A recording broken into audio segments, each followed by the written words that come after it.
Believers Eastern ചർച്ചിന്റെ പരമാധ്യക്ഷൻ father KP. യോഹന്നാന് അമേരിക്കയിൽ വാഹനാപകടത്തിൽ ഗുരുതരമായി പരിക്കേറ്റു.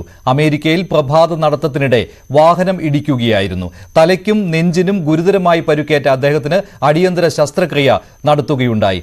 കൂടുതൽ വിവരങ്ങൾ ഫാദർ സിജോ പന്തപ്പള്ളി ബിലീവേഴ്സ് ചർച്ചിന്റെ PRO നൽകും. ഫാദർ, എങ്ങനെയുണ്ട് ഇപ്പോൾ ബിഷപ്പിന്റെ ആരോഗ്യസ്ഥിതി? ഏറ്റവും ഒടുവിൽ ഡാളസിൽ നിന്ന് കിട്ടുന്ന വിവരം എന്താണ്? സർജറി വളരെ ഭംഗിയായി പോയി എന്നാണ് നമുക്കറിയാൻ കഴിയുന്നത്. ഇന്റേണൽ ബ്ലീഡിങ്സ് എല്ലാം അവർക്ക് അത് സ്റ്റോപ്പ് ചെയ്യാൻ പറ്റിയിട്ടുണ്ട്. അപ്പം ആ സർജറി കഴിഞ്ഞിട്ട് ഇപ്പം ഒബ്സർവേഷനിലാണ്. അടുത്തൊരു 24 മണിക്കൂർ കഴിയുമ്പോൾ നമുക്ക് അറിയാൻ പറ്റുന്നത്. അപ്പൊ ഏതായാലും സർജറി നന്നായി പോയെന്നും BP ഒക്കെ മെയിൻറ്റെയിൻ ചെയ്തെന്നുള്ള ശുഭവാർത്തകളാണ് നമുക്കിപ്പോൾ ലഭിക്കുന്നത്. എന്ത് പറ്റി? എങ്ങനെയായിരുന്നു ഈ അപകടം ഉണ്ടായത്? അദ്ദേഹം ഈ അടുത്ത ദിവസങ്ങളിൽ തിരുവല്ലയിൽ ഉണ്ടായിരുന്നുവല്ലോ.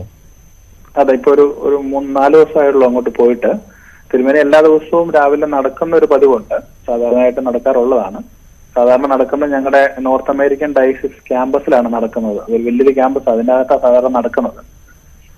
ഇന്നലെ വെളുപ്പിന് എന്തോ തിരുമേനി ക്യാമ്പസിന്റെ പുറത്ത് റോഡിലോട്ടും കൂടെ നടക്കാൻ പോയിരുന്നു.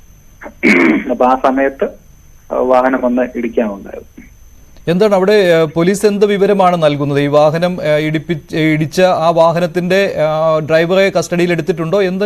അതേക്കുറിച്ചുള്ള എന്തെങ്കിലും വിവരമുണ്ടോ ഈ അപകടത്തെ കുറിച്ച്? നമുക്ക് പോലീസ് റിപ്പോർട്ട് നമ്മൾ വെയിറ്റ് ചെയ്യണം. പക്ഷെ വാഹനമൊക്കെ അവിടെ തന്നെ ഉണ്ട്. ഇടിച്ച് അങ്ങ് ഓടിപ്പോയിട്ടില്ല.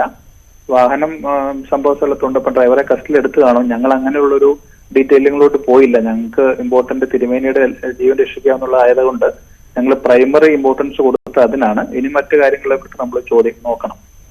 ഫാദർ, ഇപ്പോൾ പേടിക്കേണ്ട ആവശ്യം ഇപ്പോഴില്ലല്ലോ, ഇല്ലേ? മെഡിക്കൽ സംഘം എന്താണ് പറയുന്നത് ഏറ്റവും ഒടുവിൽ പറയുന്നത്? നിലവിൽ നമുക്ക് കിട്ടിയ റിപ്പോർട്ടുകൾ പോസിറ്റീവ് ആണ്. അപ്പൊ ഞങ്ങൾ ഇന്ന് ഹോസ്പിറ്റലുകാർ ഒരു മെഡിക്കൽ ബുള്ളറ്റിൻ ചോദിച്ചിട്ടുണ്ട്. അപ്പൊ അത് കിട്ടുമ്പോൾ നമുക്ക് ബാക്കി വിവരങ്ങൾ അറിയാൻ കഴിയും. അപ്പൊ തീർച്ചയായിട്ടും അതെല്ലാവരുമായിട്ട് ഷെയർ ചെയ്യുന്നതായിരിക്കും.